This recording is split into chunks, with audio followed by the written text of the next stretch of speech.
So again, this is more than, Hey, hey, how what's are happening? Look I at am? you. I know, I how are love you? it. I love it. I love it. Life's happening. Always, always. Hey, Brione, what's up, man? Brion. Hey, what's up? What up, Man, Brion? What are you in a Wrangler or something right now? Yeah, I'm in Harlem, baby. I'm in Harlem in a Wrangler. she Yeah, knows how that's to what's do it, up. eh? Like, talk about making an entrance. I'm telling you, y'all, what's going on. Not too much, man. How you guys both doing? We're good. How about yourself? I'm blessed. Fantastic, fantastic. So first off, let me thank you both for being here on a very, what I consider a very special episode of More Than, where, we discuss the stories and the views and the feelings of BIPOC leaders in all kinds of creative spaces. Now, usually we have myself sit down with, Quell roster talent.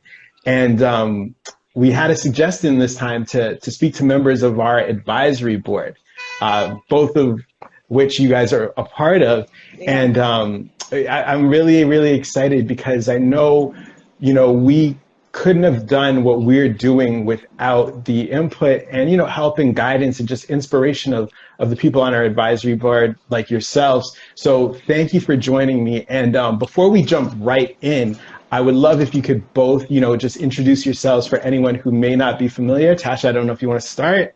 Sure, Ladies ladies first. first. All right, so good evening, beautiful people. My name is Tasha. I am love and light first. I am a mom of three. I am I'm an activist. I love equity seeking communities. I seek to help them find their voice. I sit on many advisory boards. Quail is one of them, the Jane and Finch Community Center.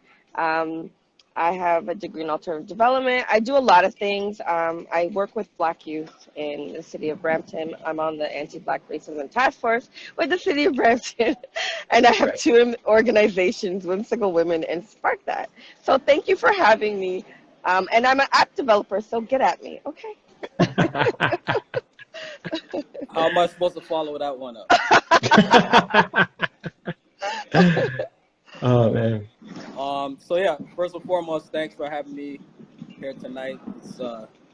It's a beautiful thing to be here with my fellow Virgo, Tasha. Yes, yes, I All am a right.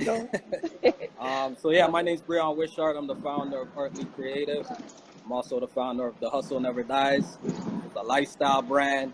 That's all Yes. about ambition, Support, hustle, and support, community, support. Yes, right? yes. So we're big on community. I'm big on community.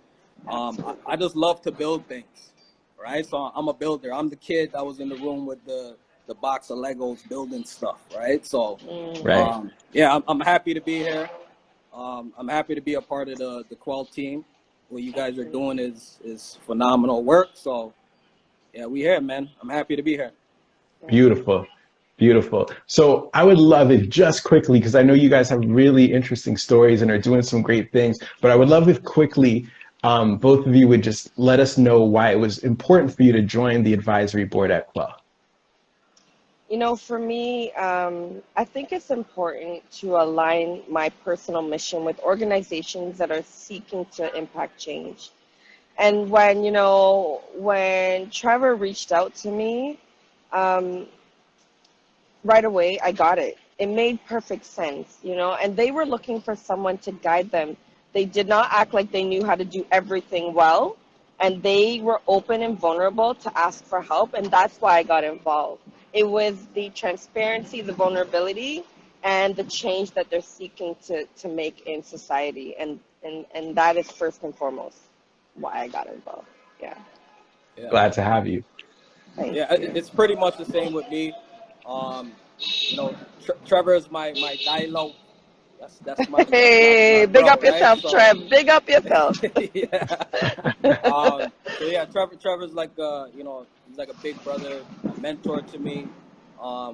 We've done a lot of business together. We've created a lot of content together. So over the last couple of years, I've really gotten to know who he is as a person, aside from all the business. And along with that came his creative little sister Steph, right? So Yes, love her. I love her. that's the dynamic duo right there. So Yes, Yeah. um, yes. you know what you know, when he reached out to me, it was the same thing. It was like a no-brainer. Like we've Exactly. already built that relationship personally and business, so it was like everything for me. It's all about community and just helping people get the Right. opportunities that they work for and deserve, right? So Yes, that's for that me. part. That's what Quell speaks for. Like they Yeah. speak for the people, the underdogs that Right. have the talent but just didn't have the voice or somebody to speak for them or the platform to represent them. So Yes. that's what Quell is all about.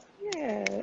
I Yes, love that. Brione. Perfectly said. So with sticking with that, and being representative of people who don't always have a voice or the same opportunities, as creatives, do you guys feel like there is either a responsibility or a level of expectation that anything that you create comes with a degree of cultural awareness built into it? Do you feel like you have to speak on behalf of your people, of your culture, Yes. of your situation Yes. throughout producing your art?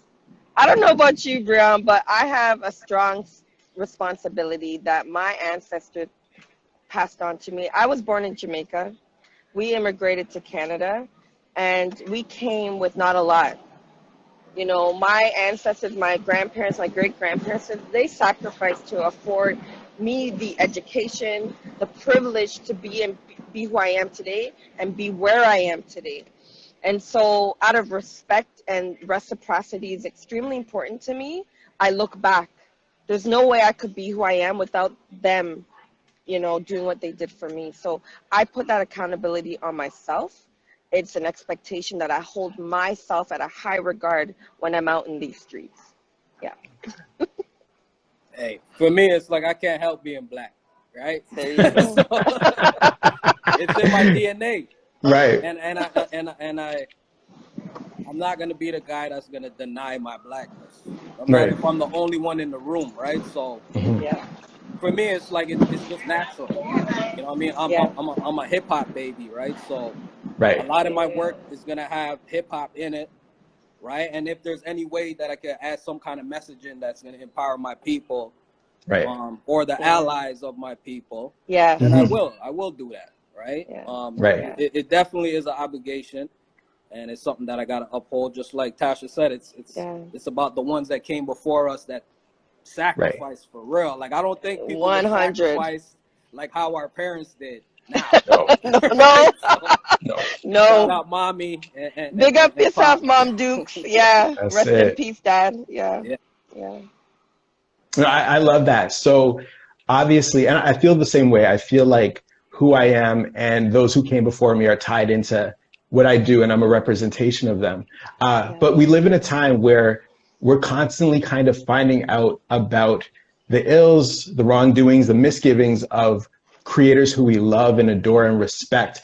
And I know for myself, depending on what a situation might be, there's times where I have to separate a creator from their art. Now I know Yeah. as someone, if I'm wearing the hat of viewer or connoisseur of that, it should be simple enough for me to be able to separate someone from their art, given what I may not like about them isn't too heinous, right? But I can still enjoy something that they've created. But as artists, do you feel like you can ever separate yourself from your art? I know you guys probably work on projects that are very personal and near and dear to you, but I'm sure you also work, with clients, or you commission things, or you're working in partnership with other people. Can an artist ever truly remove themselves from what they create? No. Art is me and I am art. And so I don't have the privilege of separating. Everything that I create, I pour into. It is me. It's a representation of who I am. So I struggle with that narrative. I do understand it. However, I do not believe you can separate. Now, sometimes it's healthy and you need to. If someone asks you to work on a campaign, it is not necessarily your project. It's important for you to be, of service and not, someone that is sort of trying to take over the project. I don't know if I'm making sense, but that is when I will separate myself from art. But if I am the one creating this mission, it is very difficult for me to do that. Yeah. Right. Brione? Thoughts? Yeah, well, it is difficult, right? to separate yourself from the thing that you're passionate about. But I think being a great artist is being able to take somebody else's vision and also put that on the canvas and create something beautiful with a little bit of your spice on it, right? Right. So either whether you're spearheading the project or you're there to help bring it to life, I think as an artist, you know, it's your duty. And I think a great artist will be able to separate themselves from the project and help in the best way possible that they can, instead of having their ego take over and make it about them, right? Because if somebody's coming to you to spend their money, it's about them. Okay. Right? And I mean this vice versa. Like when they come to you, it's about them. And when you go to them, it's about you. Right? So they're coming to you for something and you're going to, you know, it's a fair exchange. So for me, it's a duty to learn how to separate that. And I feel like that's what makes a great artist. Okay. Absolutely. Cool. That's dope. That's dope. So I know in the world, I feel like art always leads the world. You know, the rest of the world, whether it's business, politics, like we're usually slower to you know, catch on, and art kind of leads the way. So I know forever in art, collaboration has been a big thing. You know, in the business world and whether it's, you know, building a venture or anything like that, we're seeing that, you know, people are leaning more into collaboration. It's collaboration over competing, and it's, you know, it's seen as healthy. It's not seen as weak. And you can still kind of stand alone within the collaborative space. That, again, like I mentioned, art has been a field that's been doing that. Does that still hold true for art? Are you seeing even more collaboration? And how is collaboration working in a time where for the most part, a lot of us, especially in Toronto, are locked away or separated?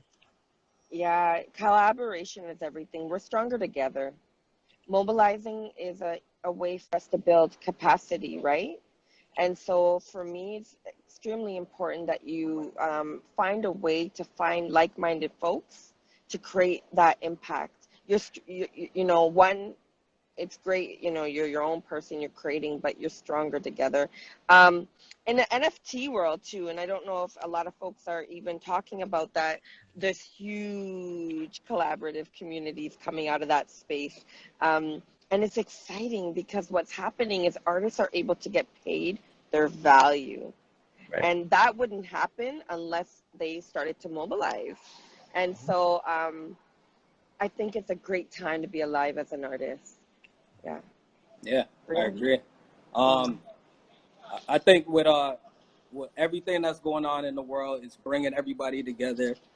And I feel like, obviously, we're seeing more diversity, right? So we're seeing more different kind of cultures come together and work on projects, which I think is the best way. You know, when you're selling soap, you're selling soap to everybody, right? Okay. Right. But people use soap and bathe different in different cultures.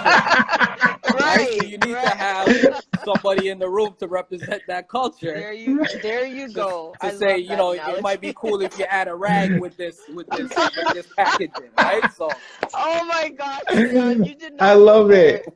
I love it. Oh man. So I think collaboration is key, because you're gonna get the best product at the end of the day when you have everybody come together at the table. Right. Everybody's thinking of everybody, right? So. I love that. It's key.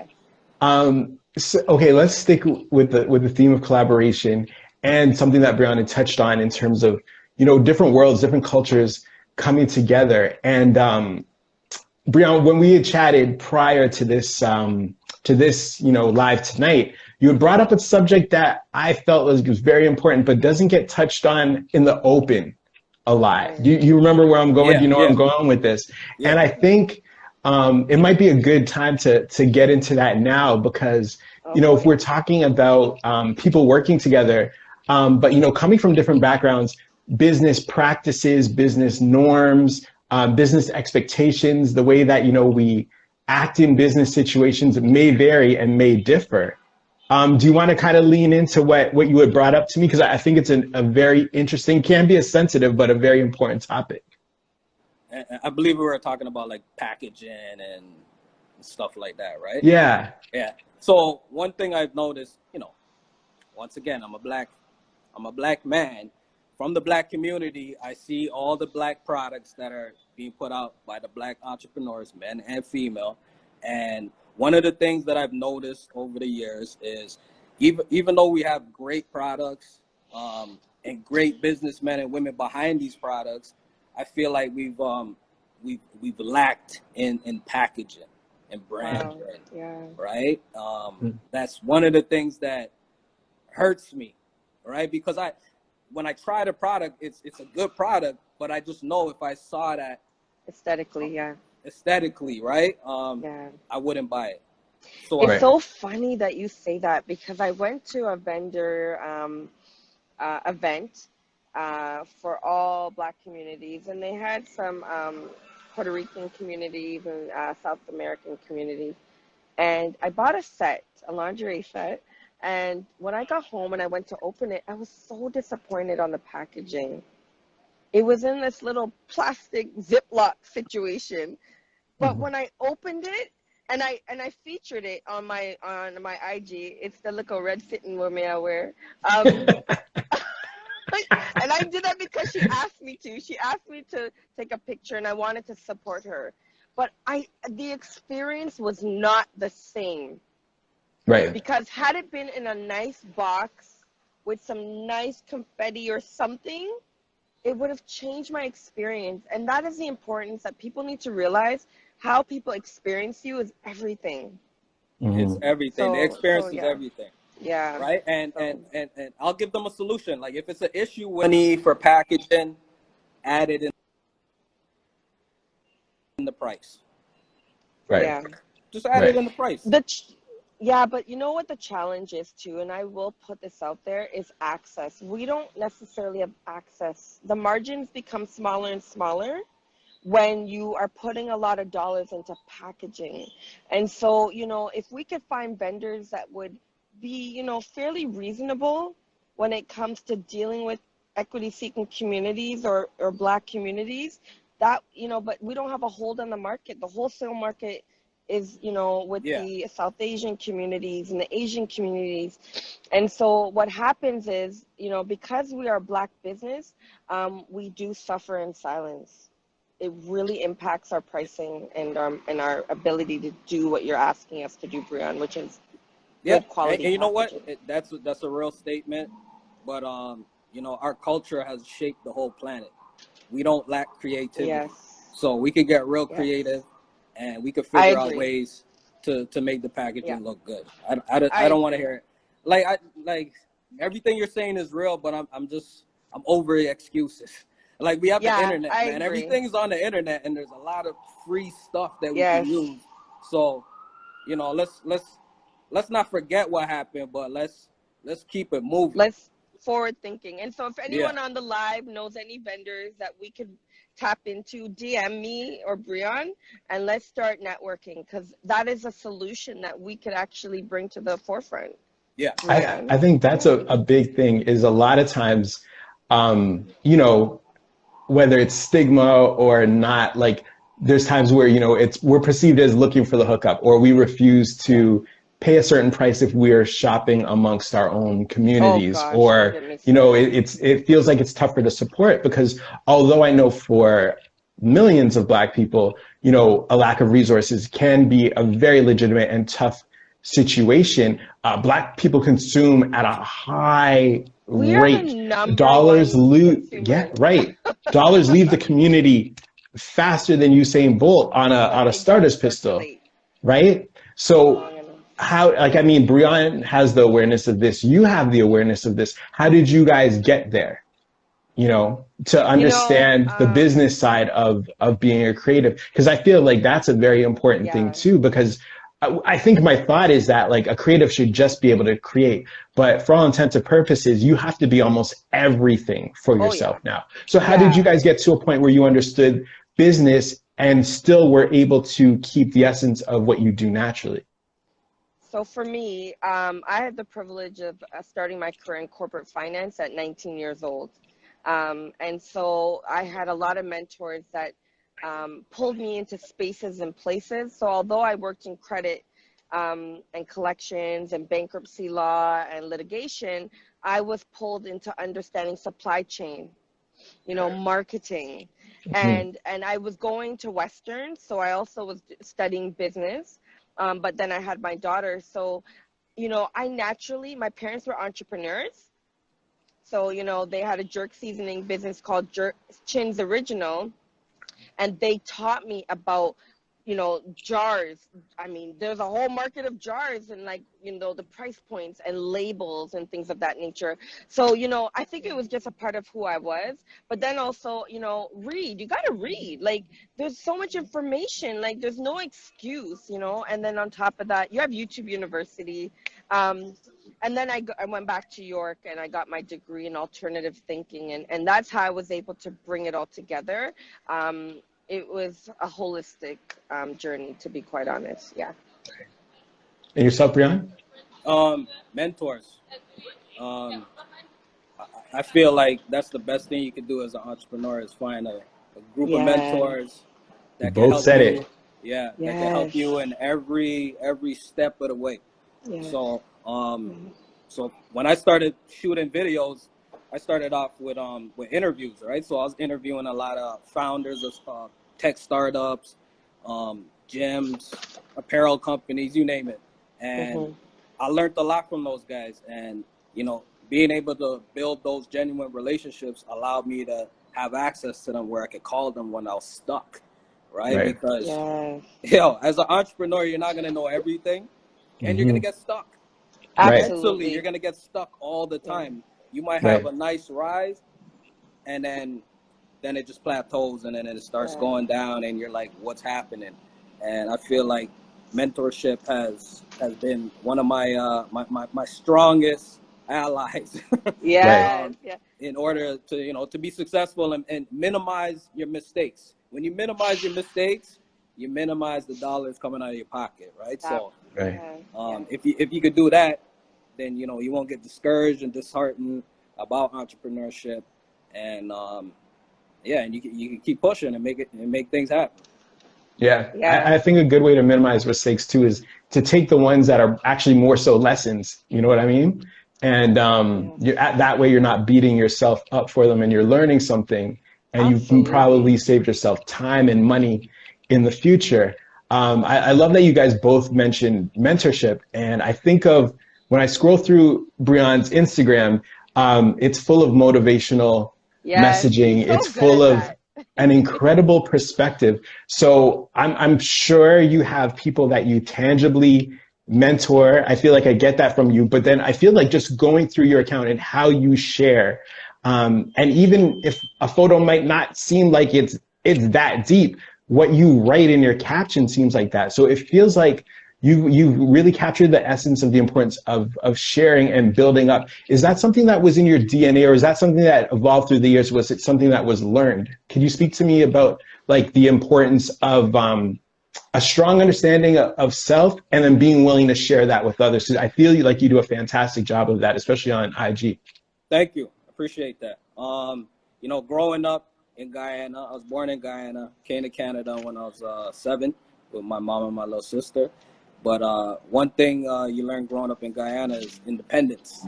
You get to go outside and run around and go swim and fish and, gallivant.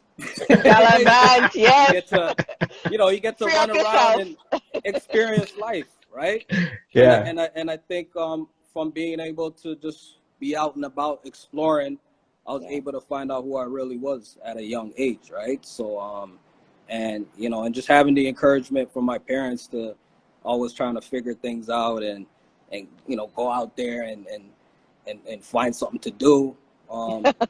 Yes. That helped, right? They're not with the idling at all. So no. I was always on the move, always on the road, trying to figure things out. So right. Yeah. And I love that you bridge, because I think sometimes people feel that like either being giving or conscious is mutually exclusive from being creative. But even like the posts that are just, some words of encouragement, the way the page is laid out, it has a very curated artistic feel, but you're Oh still yeah. being authentic to it. So I feel like, that's an Yeah. important thing too, because I think people don't think that they can be open and still have style or feel or a vibe. Yeah. No, In no, keeping, it's true. Like for me, it's just about just being you, right? If you're not able to be comfortable in your own skin on social media, Mhm. you probably shouldn't be on there, right? Yeah. True, Because you could hide true. behind the screen, right? And you could hide behind your Right. profile picture and this perfectly curated life that you Mhm. put Yes. together on social media. But for me, Right. sharing is caring, right? And if something Absolutely. I inspires me or agree. makes me feel good, I just automatically just want to share that with everybody else, especially the ones Nice. that I Yes. love and I respect, right? So I get a lot of messages all the time about the quotes that I put up. A lot of people tell me that, I woke up and I saw your quote and I was having a bad day, but you put things in Yeah. perspective, right? Yes. So Right. for me to get those messages, how can I stop? Right? Yeah. If I'm helping one person every day or every time I post something, Mhm. Yeah. that one person could make 100 other people happy that day, Isn't that amazing? I get those Yeah. DMs too. and that's real. My posts are a little bit more whimsical. I'm out in the Yeah, streets having good old time, but I get a lot of Tasha, your energy. Like, oh my goodness, like you're smiling and I needed that and thank you so much. And yeah, so you know what? Nothing's better than realizing that what you're doing is actually affecting change, yeah, big or small. If one life is impacted, that's all that matters to me. Right. yep. So Tasha, you speak about what you're doing, and so we could get to your IG too. And Yes. first off, I'm like the time. Where do you get the time? So if just a quick, day or two following, I'm seeing spoken word. There's Yes. singing. There's Yes. community activism. There's Yes. podcasting. Yes. As a creative, I'm really interested to know: are you driven by your interests, or are there specific goals, and your interests are the path to that goal? You know Because I what? mean, Yeah. for someone to do so much and do it so well, and then just to be open about sharing about just life as Yeah. well. What's the driver? Are the passions the driver, or is there something you're trying to get to and you're like, these are the bricks to build the road? You know what? It's all about my journey. It started off as me just wanting to share a little bit about what I was going through. We're multifaceted. So, like, my story is so complex, right? But then it translated into, I'm going to just do me. And I'm going to use, my gifts of singing. I'm in the studio, so look out for that. Spoken word and freestyle. I've always been a spoken word artist. I was just afraid to share it. Um, I love to talk. You guys know that. I could talk forever. So it only felt natural. I'm a storyteller. So it felt natural to get into the podcasting world. And then I'm a natural born leader. I'm a life path 11. I'm a Virgo. Virgos, we're earth signs, So we naturally have this affinity to really just do things in a very unique way. And so, I know sometimes it can look like a hot, flaming mess, but it's who I am and it's whose I am. And I never sit there strategically trying to figure out what am I going to post today? It literally is all about how do you feel? And I just go with the flow of how I feel. And it has managed to come together. I've had my team say, okay, Mondays need to be about fitness, Tuesdays need to be about and I'm like, girl, no. I'm gonna do me because I'm not perfect. And I think when you give off this false narrative that you're perfect and people can't relate. So, it will come together. I just spoke to my cousin who says, um, from a business perspective, it'd be good to kind of have it, it a little bit more organized. And I'm like, all right, here we go. But I don't want to lose a sense of who I am. Mhm. And I think it's important that I always stay true to who I am and I'm relatable. Right, right. So that's, yeah. But yeah, thanks for sharing and thanks for watching. I never go back to see who's watching. But, as of lately, I've been forced to look at the data and I'm like, where did these 2,000 people come from? Like, who the heck Mhm. are they? Right. Yeah, so yeah. I mean, it's incredible. Like, we're in a time where there's so much noise, there's so many competing messages. So, for people to be interested in who you guys are at your essence is a testament to, you Mm, know, uh, the specialness that you both have. I know you both are parents, and yeah. when I was coming up, being creative, moving towards the arts, I would say for myself, and even probably in Black households, I'm generalizing here, it was more like, oh, go be a doctor, go be a lawyer. Like there seemed to be like a little bit of a fear around pushing your kids towards creative spaces. Tasha, I guess obviously parents had an entrepreneurial spirit because you were talking Yes. about the jerk situation. But as parents yourselves, is it a flip because you're creative? Like, does it? I don't know if your kids are creative, but do you want Oh them my to be gosh. that because you've Yes. seen the beauty and the benefit that you can get from expression? Do you guys cringe when your kids are maybe a little more No, I serious or have to like? go What is first. it like for a creative parent? Because I know a lot of parents, whether they're projecting, their fears or insecurities or Yeah. trepidations or maybe, failed plans onto their kids, usually push them away from that world. So as Yeah. creative parents yourselves, what is it like raising children? It's amazing. Now, my mom, I wanted to be a fashion designer, and she said no. And I listened, like, because back then you listen to what your parents tell you. Today's kids Mm-hmm. is a little different. But my middle child, my son Braden Harvey, I love him dearly. He's 11 years old, and he is a creative. If you go to Braden Creates, um, he is an illustrator. He's a songwriter. He dances. He draws. He paint. He does it all. He does origami. He knits. He sews. And I'm sitting there, and I'm like, who are you? And it's a strong sense of, responsibility to continue to foster that talent. So I don't take it for granted, but I'm so proud to have a child that is highly creative, um, because the world is a creative place. We need creatives in this world, and to be a mom of one is amazing. Yeah. Nice. Yeah, Nice. it's truly a blessing to have. Both of my kids are creative. Right now, my daughter is really into drawing, so like illustrations. Um, and it's good to see that the creative juice is just flowing out of her and how much joy it's bringing her every day. And my son went through that phase. He's a little older now, so he's more focused on school and working out and stuff like that. And looking good. Right, but yeah, it's for me. It's like back in the days, I guess I'm like my mom. My mom always she's an entrepreneur. My family, that's in our DNA, right? So growing up, I just kept hearing, figure out what you want to do, be your own boss, control your own destiny. The amount of work you put into something that you're building, you'll get the rewards back for it, right?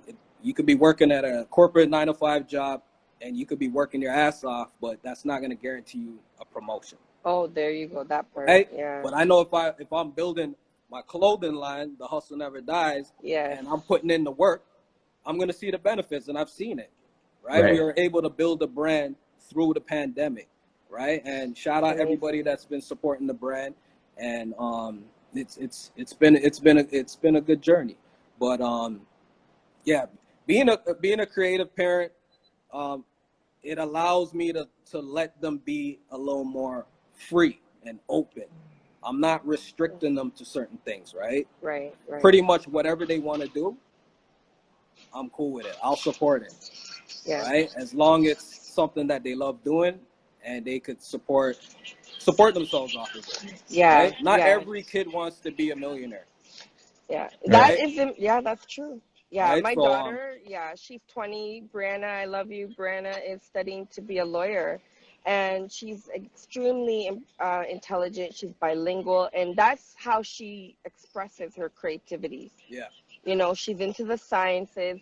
She used to dance, but she doesn't do that anymore. And I had to be okay with understanding that there are multiple forms of expression. you know, and it doesn't necessarily always look like the artistic, you know, sometimes it's the logical route. And she taught me that creativity is diverse and not to be linear in my thinking. Right. Yeah. Yeah. Yeah. Nice. That's dope. Yeah. Yeah, you guys gave me a lot to think about. I have a 16-month-year-old, so, Oh, you got a You lot got a to lot of go, time, man. bro. yeah, yeah, yeah. You It got a doesn't lot of feel like a exciting lot. Every things. day it feels like she's just jumping up and up and up and Yeah, up. that time goes Uh, by fast. yeah, it's crazy.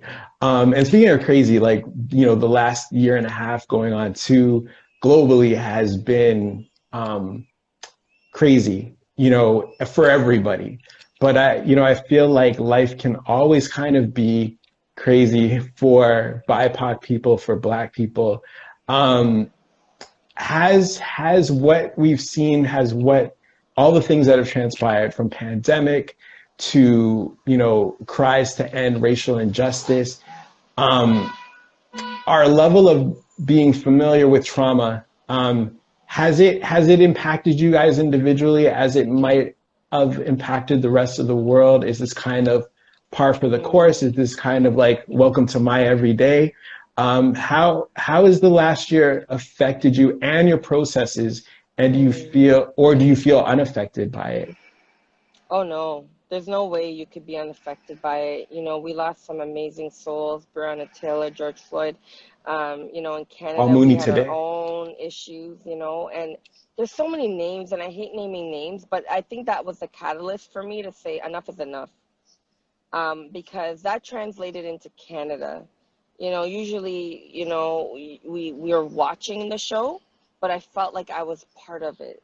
Um, as Right. someone that works with the largest Black charity in Canada, one of the largest African Caribbean community charities, Roots Community Services, we were impacted in ways that, you know, were amazing to me. Elders not having food, having to figure out how to support them, domestic violence against women. There were so many things that transpired because of the pandemic. And so I had to be very mindful on how I chose to respond. Right. Um, but at the same time, my mental health was certainly impacted, you know, in particularly during Black History Month, where I was being pulled into spaces and places where, you know, tokenism was at an all-time high. And Yeah. no one was thinking about my Black experience and how I was going through a lot. And I had a breakdown. Right. I Right. literally had a breakdown because there's only so much you can do. It is not my job to educate people, Right. but I Mhm. was taking that on. I did the same And thing. yeah, I and did the you same know, thing. eventually, you know, when you're not taking care of yourself first, it's going to catch up with you. And it caught up with me. And I'm so grateful that I had a community of people that rallied around me to take care of me when I needed taken care of. So Right. thank you to my best friends, Makisha, Naya, Ingrid. You know, they all looked out for me.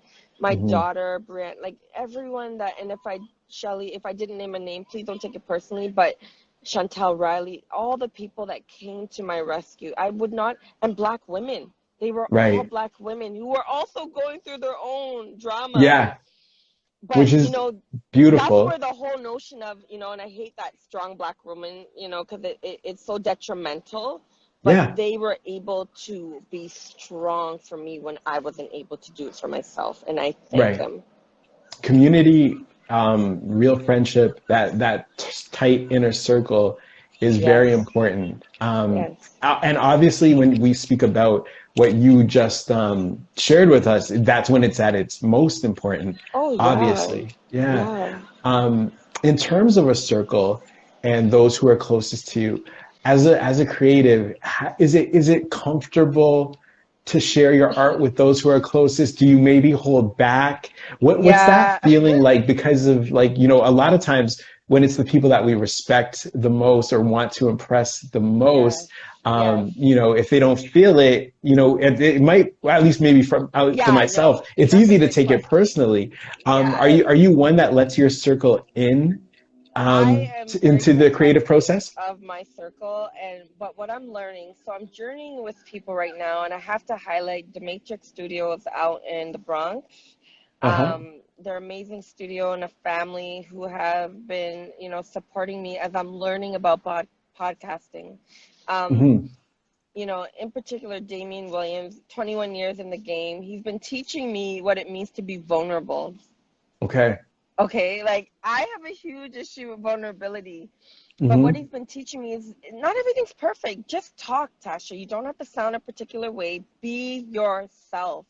And he Right. gave me permission to be myself. I didn't have a lot of people I was being challenged to be perfect all the time. And he Hmm. showcased another side of, this work. And I'm so grateful that I found people and someone that was able to pull that out of me. Yeah. So yeah, but there are so many people that I have to say contributed to me understanding self-awareness, Right. self-awareness. Yeah. And my mother is one, strong woman, who after losing my father at 16, raised, 5 kids on her own at 34. Wow. And Wow. so there's a lot of folks that built the foundation, but today the community of folks that I'm journeying with, like Makiba, a huge influencer in the hair and makeup space, Chantel Riley, who's a Canadian artist from Mississauga. That's my cousin. She was Okay. Nala in Broadway, New York Broadway for 5 years. Lion King? Yes, she was in the Okay. line. She taught me, Tosh, you have a voice, use it. Right. And Right. or you're going to lose it. When you're That's given a true. gift, you Hmm. have to use it. And Yeah. so, and I have to say, Steph, she saw something in me that I didn't see in myself.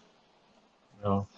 We became fast friends. I call her my sister from another mister, but she was able to Steph's pull amazing. something out of me and I feel like I've known her forever, and her brother Trevor, like Yeah. I'm just like, what happens is that you start to manifest and bring in the people that Right. you're supposed to journey with. And I'm so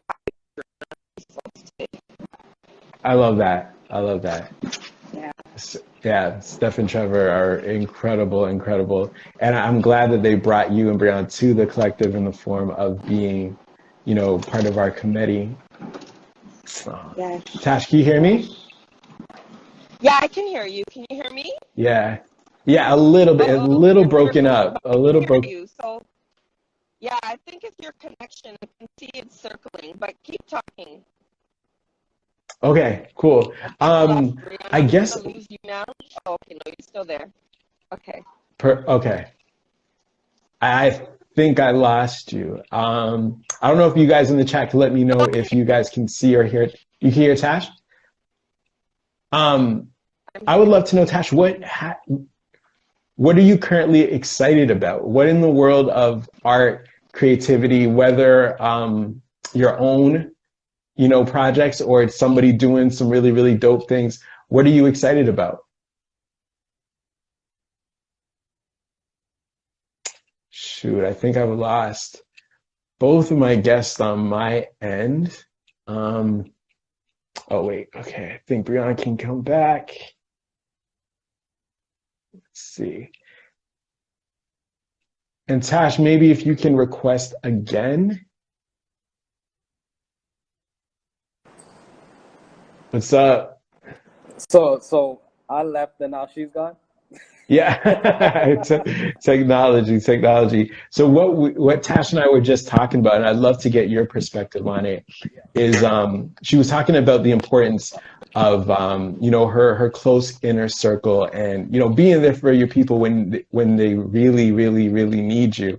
And I wanted to know, in terms of your close inner circle, are they the first or are they the last to see your art? Because I know for myself creatively, a lot of times I get most nervous about the people that I'm closest to seeing what I create. Strangers can hate or give their opinions, and I don't get too high or too low. But for me, my stomach gets tight when it's someone that matters to me. For yourself, do you lean into your circle for like creative not validation, so to speak, but like advice or critiques, or do you kind of wait and let the team see it after you're done? Um, well, everybody that's on my team and everybody I work with are people that I love, respect, and trust, right? So, depending on what it is that I need some input on, I'm usually gonna just lean on the best person for that advice. Right? So it might not necessarily be a family member or a friend or a team member, but somebody that can give me the best answer and the best solution to solve whatever problem I'm Oh shoot. at that moment. Right? Can you hear me? No, I just lost you. Hello? You can hear me okay? Yeah, I can hear you. Okay, I can hear you now. Sorry about that. Okay, All right, cool. sorry. Yeah, Yeah. so for me, it is, like I said, it depends on what it is that I need input for. But usually I'll just lean towards the person that's going to give me the best answer.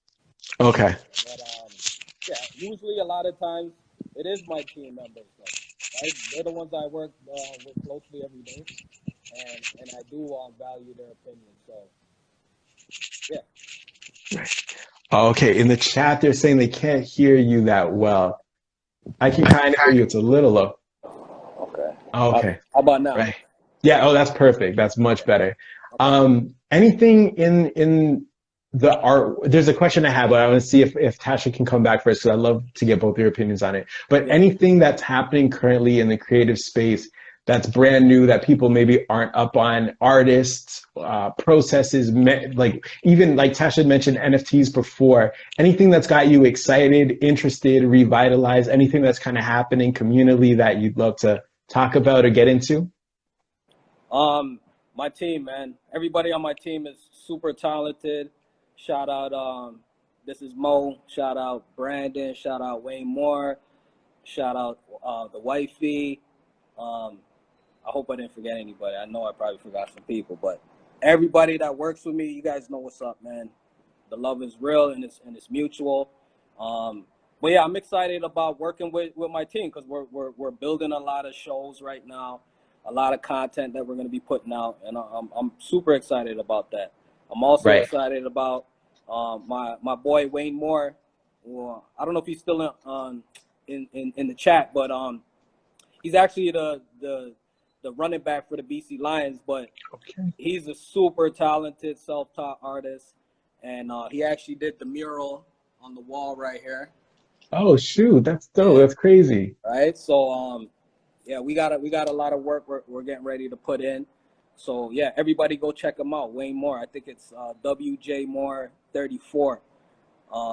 Yeah, check him out, man. It's a lot of dope stuff coming. We're looking into the NFTs right now. And yeah, a lot of cool stuff's coming. I don't want to speak on too much, but Right. it Right. involves my team. I'm super proud of them. We're doing a lot of great work in the community with Mo Eats Local. You know, we're pretty much creating free content for restaurants that are struggling right now Okay. during the lockdown. So you could go check out those episodes on YouTube if you're looking to discover some new takeout options in the city. For me, it's like most of my clients for the last 2 years were, people in the food and drink industry. And, I've been able to build relationships with great people like Trevor. And, for me, it's like the work that I do, I'm still able to work during COVID, Right.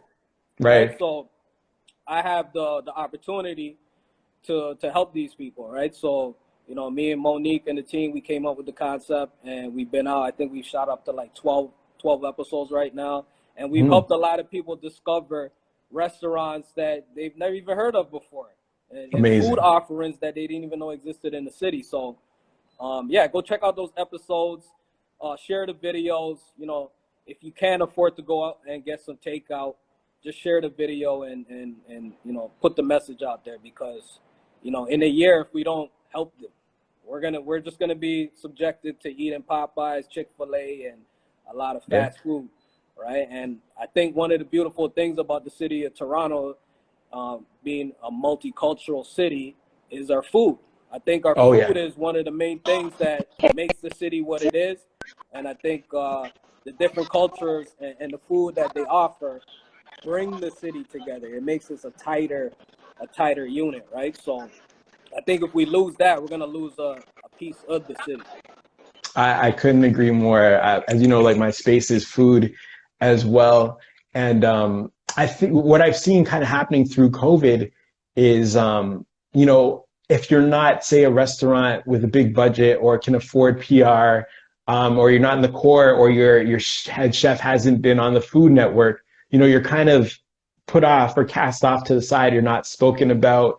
You're not looped into a lot of the programs and the system that is, been put in place to try to help restaurants out. So shouts to you guys for giving people who might not have had a voice that opportunity to be heard and hopefully tasted and supported so that they can make it through to the other side. And again, that's just a very varied, different thing that I think a lot of times people don't always expect from creatives of color. I think that there's like a very narrow box that we're put in. And could you speak to how you deal with the level of expectation that comes with a Black creative and what comes with being a Black creative, sorry. And what I mean by that is, do you ever feel like you're hired for jobs because people are looking for something that they've created in their mind and it's not based on necessarily working with you? Like they're looking for a Black artist or a Black creative, or they feel like, oh, well, you've probably shot, I don't know, like a music cover for a rapper. Yeah. And not that that would be an issue or a problem, but like that's how they see you. Do you feel like when you walk into rooms, there's a lot of expectation about your capabilities, your understanding of situations, and the diverse nature of your expertise? Honestly, I've been fortunate to build lots of relationships from the beginning when I started interviewing all these entrepreneurs.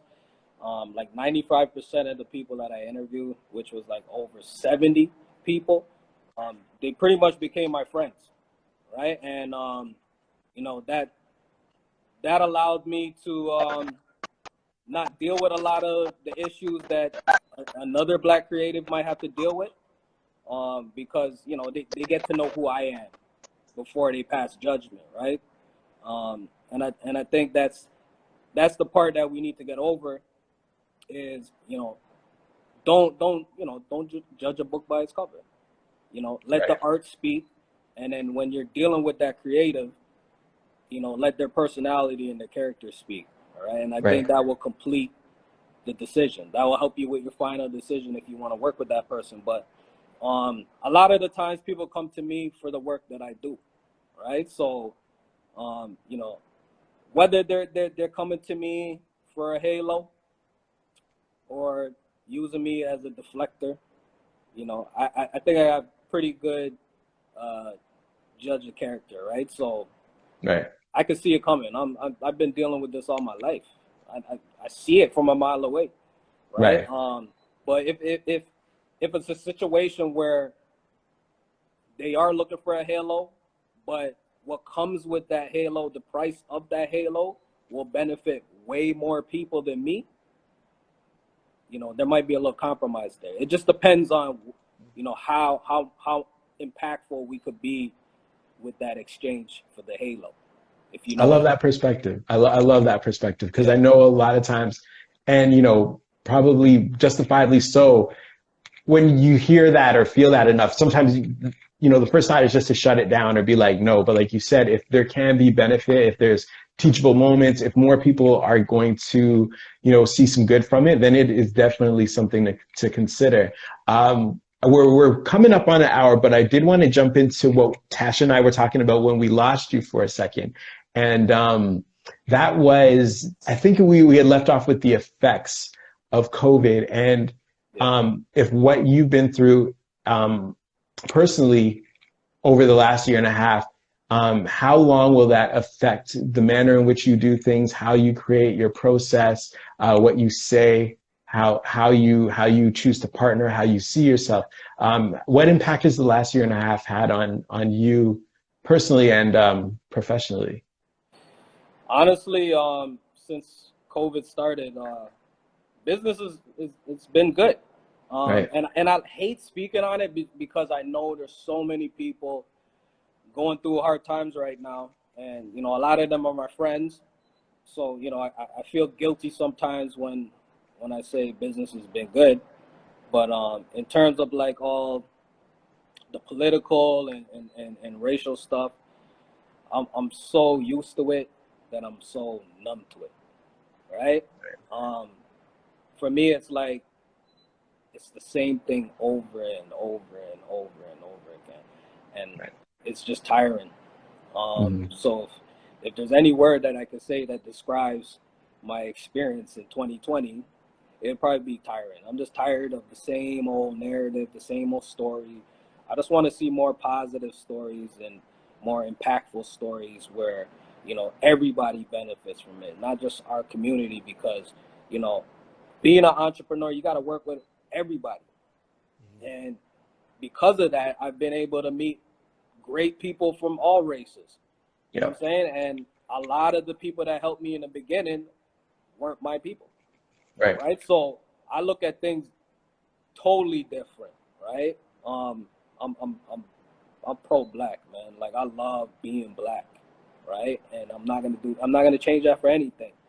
But I also love people, right? I love community, and it's super important to me. So for me, it's like, we just gotta push through.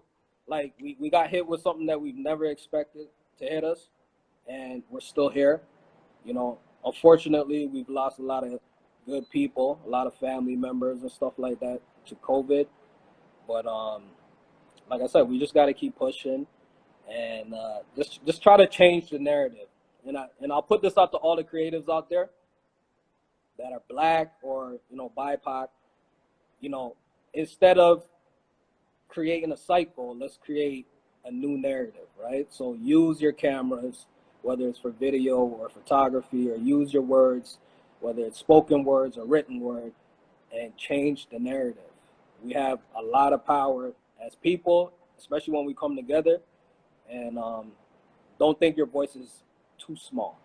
When you put a lot of small voices together, they make a loud, big impact, right? So, don't just use your talents to make money and get that validation. Use your talents to actually change the world. That's what we want. We want to see a better tomorrow. I love it.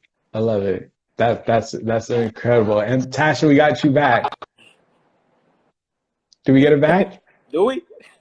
I don't know. I saw her face. I got excited. Tasha, can you hear me? Shoot. Oh man. I guess one thing we've also learned throughout this year is being forgiving of technology and kind of the stresses it's put us through. We've learned to kind of, expect things like tonight. But I want to thank you both for being open, so giving with your time, with your stories. This was really, really special for me. Brione, thank you for inspiring and sharing and being a voice of like positivity and change, and just producing really, really dope stuff as well. Before we get out of here, let me thank Tasha as well. It looks like we lost her again, but her energy just rains through. Even if she's not on screen, you still feel the vibes and everything. So shout to her. If you don't follow her already, definitely check out what she's doing. But before we wrap up, if there's anything that you want to leave people with, let people know about The Hustle Never Dies one more time, or anything that you're doing where they can find you, that would be fantastic. So yeah, The Hustle Never Dies. Check out thehustleneverdies.com. Check out Artlee.agency, ARTLEE.agency. And those are my shameless plugs. But more importantly, I want to let everybody know that one of the things that I've lived by, and something that one of my mentors taught me, was trust is the only currency that matters, right? So before you go into business or building a relationship, I think it's important that you build that foundation of trust first. So as an entrepreneur, you might feel like you need to be an opportunist and take advantage of opportunities or people that are being kind to you. But in actuality, you gotta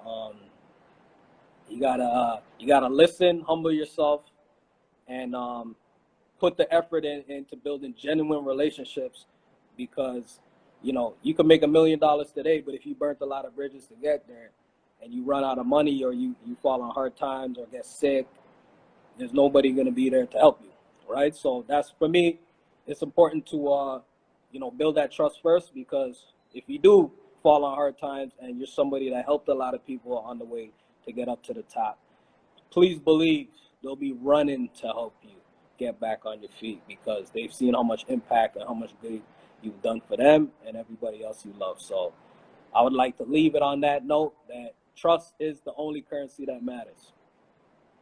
Honestly, I couldn't have ended it better myself. That's beautiful. I hope everybody heard that and holds on to that.